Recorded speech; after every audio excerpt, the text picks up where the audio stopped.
विषया विनिवर्तन्ते निराहारस्य देहिनः रसवर्जं रसोऽप्यस्य परं दृष्ट्वा निवर्तते।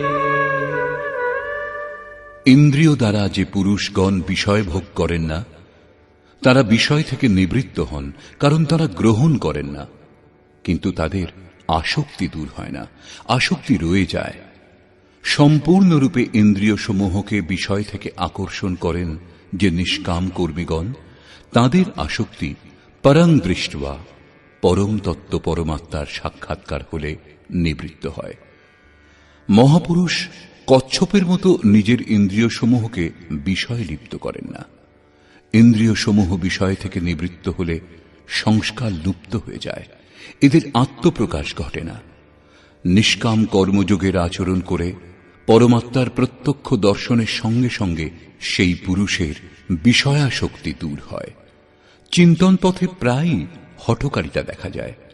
দৃঢ় থেকে ইন্দ্রিয়গুলিকে বিষয় থেকে আকর্ষণ করে নিবৃত্ত হয়ে যান, কিন্তু মনে আসক্তি ও বিষয় চিন্তা লেগেই থাকে। এই আসক্তি পরং দৃষ্ট্বা, পরমাত্মার সাক্ষাৎকার হলেই দূর হয়, তার আগে নয়। পূজ্য মহারাজজি এই সম্বন্ধে নিজের জীবনের একটি ঘটনা বলতেন। গৃহত্যাগের পূর্বে তার প্রতি 3 বার আকাশবাণী হয়েছিল। আমি জিজ্ঞাসা করেছিলাম, মহারাজজি, আপনার প্রতি আকাশবাণী কেন হয়েছিল, আমাদের প্রতি তো হয়নি? তখন মহারাজজি বলেছিলেন, হো এই শঙ্কা মোহু কে ভয় রহি, অর্থাৎ এই সন্দেহ আমারও হয়েছিল। তখন অনুভব হলো যে আমি গত 7 জন্ম থেকে সাধু, 4 জন্ম কেবল সাধুর বেশে তিলক কেটে ভস্য মেখে কোথাও কমণ্ডলু নিয়ে বিচরণ করেছি।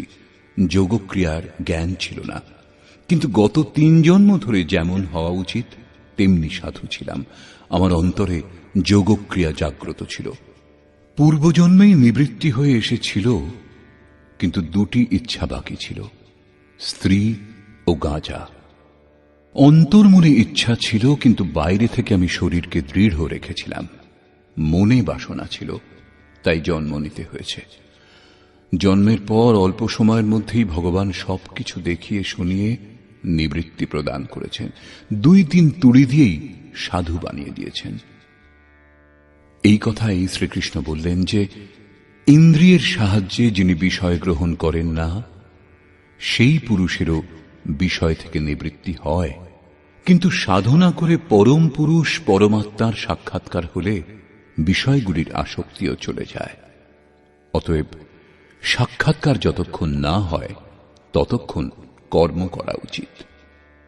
উর কছু প্রথম বাসনা রহি, প্রভুপদ প্রীতি সরিত সোবহি। ইন্দ্রিয়গুলিকে বিষয় থেকে নিবৃত্ত করা অত্যন্ত কঠিন, এর উপর আলোকপাত করলেন।